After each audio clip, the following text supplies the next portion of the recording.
Hey there, Legal Tea listeners. This is your host, Jenny Roselle. We are back for another episode of Legal Tea. And before I dive into today's episode, today is number 40. It is episode number 40. Somehow we've been rocking and rolling for 40 weeks now. I'm not sure how. Time sure does fly. But that means we're sort of approaching 1 year once it hits 52 weeks. So maybe I'll do something special and fun. Maybe I won't. We'll see. Anyways, today's topic is a current trend, something going on in the current time that is pertinent to my little estate and elder law world. Occasionally, my office helps families obtain guardianship for their loved ones, either due to special needs, so perhaps like a minor kiddo who is about to turn 18, or due to cognitive impairment, so think like dementia, Alzheimer's, etc. Since we do help with guardianships, that's why we have covered some guardianship things here on Legal Tea. Now, if you recall, I did an episode a while back on Britney Spears and the guardianship over her. Today we're talking about Amanda Bynes and the guardianship over her. So many people know that Britney Spears was under a guardianship. After all, it was plastered all over the news, right? Though so many don't know that Amanda Bynes, until very recently, was under a guardianship too. And that's actually why I am counting it as a current trends episode, because while I knew Amanda was under a guardianship, and I think I found out about it when I was doing my research for Britney Spears. So anyways, while I knew Amanda was under a guardianship, it was just recently released that the court has terminated Amanda's guardianship. So what started Amanda's guardianship and when? That's what I was wondering when I dove into things. Amanda actually helps answer that question for us. In an interview for Paper Magazine that was done in November of 2018, Amanda provided a little insight as to what she was going through when things were starting to spiral. She said in the interview, quote, "I just had no purpose in life.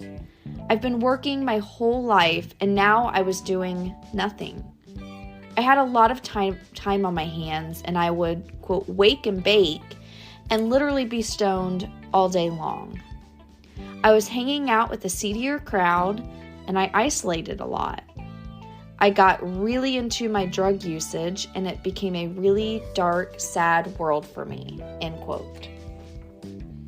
According to US Weekly, the guardianship process for Amanda began in 2013 when Amanda, after some of those mental health issues and substance and drug abuse issues, as she herself just referenced, she was hospitalized in 2013. She was put in a psychiatric hold for starting a fire in a neighbor's driveway, but it was not until August of 2014, however, that Amanda's mother, Lynn, was officially named the conservator or guardian of Amanda's personal and health affairs, which is called guardian of the person. And Lynn became the guardian of Amanda's estate, which is for financial and legal affairs. Then, in 2018, it was requested for the guardianship to stay intact, and that was granted. So the guardianship was then extended until August of 2020. Still according to US Weekly, the next big thing happened in August of 2021, when the guardianship of the estate was terminated, but Lynn remained the guardian of the person. So she continued to make decisions for Amanda's health and personal affairs. Finally, which is what happened this year in 2022, Amanda asked the court to end the guardianship. This request happened on February 23rd, 2022. In the petition, she submitted a declaration from her psychiatrist who stated, quote, "Amanda has no apparent impairment in alertness and attention, information and processing, or ability to modulate mood and affect, and suffers no thought disorders. Amanda's mother, Lynn, supported her daughter's request to terminate the guardianship. Also in the petition, Amanda shared that in 2020, she had moved to a facility for women that promoted transitioning to a more independent living life. That happened, and she actually ended up moving out of the facility and living independently, where, according to the US Weekly article, she gets drug tested fairly often to ensure she maintains a clean living. In September of 2021, Amanda's attorney, a gentleman by the name of David Esquibus? I'm sorry, David. We'll call him David from here on out. Amanda's attorney, David, noted that freeing Amanda of the guardianship and, generally speaking, getting her to a better place in life was the goal for himself, Amanda's mother, Amanda's father, and Amanda's healthcare providers. It seems everyone was on the same page and fighting for the same thing. Saying that is probably why the news liked to talk about Britney Spears' guardianship, because it felt more contentious, right? Due to the relationship between Britney Spears and her parents and sister and manager. Then, conversely, Amanda's guardianship. I'd say that is very likely the case, that because Amanda's guardianship was not as, juicy as Britney's, it just didn't get the news attention. So as I have already shared, in February 2022, guardianship of the estate of Amanda was terminated. Then, in terms of the most current update, on March 22nd, 2022, the guardianship of the person of Amanda was terminated as well. Officially, as of that date, guardianship was officially out of Amanda's hair.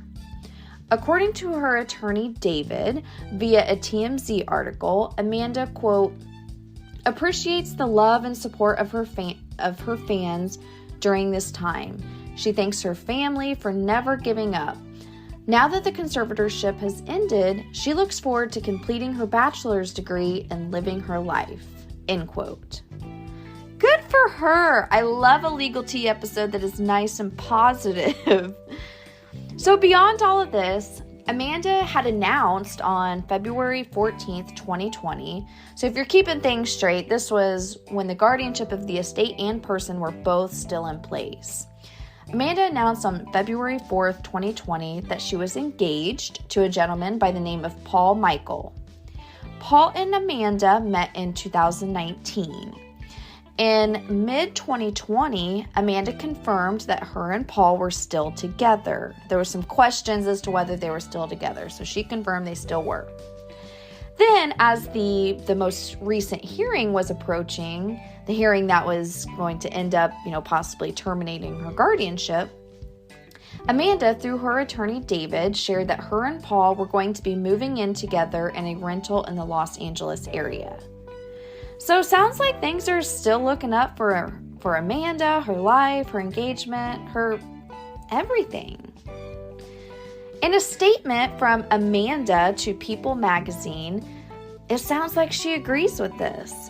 She shared, quote, following today's decision by the judge to terminate my conservatorship, I would like to thank my fans for their love and well wishes during this time. I would also like to thank my lawyer and my parents for their support over the last 9 years. In the last several years, I've been working hard to improve my health so that I can live and work independently, and I will continue to prioritize my well-being in the next chapter. I'm excited about my upcoming endeavors, including my fragrance line, and look forward to sharing more when I can, end quote. Interestingly, while I was researching for this episode, I kept thinking, this is how guardianships in these situations are supposed to work. They're ideally meant to be temporary so that the person's support system can kind of embrace the person and help provide a path to get the person in a better place. I can only speak to the legal aspect of the guardianship process. but it feels like a psychology, sociology, maybe experiment waiting to happen. Like, why does it feel like Britney's guardianship was a failure and Amanda's guardianship was the opposite? That perhaps it was successful. Some would say Britney's guardianship was successful to be able to get her to where she is now. But I know there are a lot of people too that would say it was a massive failure. I think, does it center around the support system or lack thereof? It seems like the relationship between Britney Spears and her family was way more contentious than Amanda Bynes and her family. Or does it center around the court and the lawyers? There's not great talk about the legal system and attorneys within Britney's guardianship. Yet it seems that Amanda and her lawyer David were a true team. Or does it maybe center around the person, the Britney, the Amanda, and how bad they want to see change in themselves? I'm sure it may be all of the above and more that I'm not even thinking of. I suppose all of this is a wonderful example and reminder of how even normal guardianships work. Like the kind of guardianships that me and my office do. Oftentimes, like I shared much earlier, guardianships in my world are mostly done in one of two situations. First, a special needs kiddo about to turn 18, and when they're 18, they're considered an adult and can make their own decisions free of their parents' help. And sometimes that's sometimes problematic. And two, an older adult or senior who has developed cognitive impairment and doing things not in their own best interests.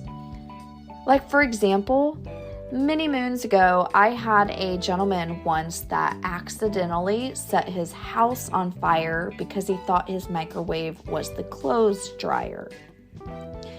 So when I do guardianships for families, I explain guardianships in a very specific way. And I often describe them as the thing that never goes away. And what I mean by that is for the guardianship to remain active and in good standing with the court, we have to file reports to the court usually every 2 years. The reports, like 90% of the time, don't require us to head to a hearing or anything. It's merely a written report. But that report explains a few things. It says where the person currently lives. It says where the guardians currently live. It says, are there any significant changes to any of the person's assets or income? It also details whether there have been any significant changes to the person's health. And lastly, on that report, we have to attach a declaration from the person's doctor recommending the guardianship remain intact. The court requires this because they're keeping an eye on the person, their status, their health, and the guardians. And are they doing what they should do, etc. For that reason, in my little world, most of the time guardianships don't really ever end. They remain intact until the person passes away, usually. Granted, I don't really do guardianships in cases where people are going through similar issues like Britney Spears and Amanda Bynes, ones that perhaps have mental health issues, drug use, etc. Oftentimes, those types of guardianships start out as like an emergency temporary guardianship because there's some sort of trigger that causes the need for the guardianship. We don't handle emergency guardianships like that, but we have great referrals to attorneys that do. Alrighty, let's wrap this current trends, current events episode up, shall we? Next week's topic is on estate planning of the rich and famous. And on that episode, we're going to be talking about the lovely Betty White. If you recall, a handful of episodes ago, we did a current trends episode on the hashtag Betty White challenge and talked about, how to incorporate pets into your estate plan and how to incorporate provisions to gift money to charitable organizations that support animals. That episode was not about Betty's estate plan following her passing. Next week's episode will be. So we'll talk about Betty White next Tuesday, Legal Tea listeners. Talk to you then and stay well.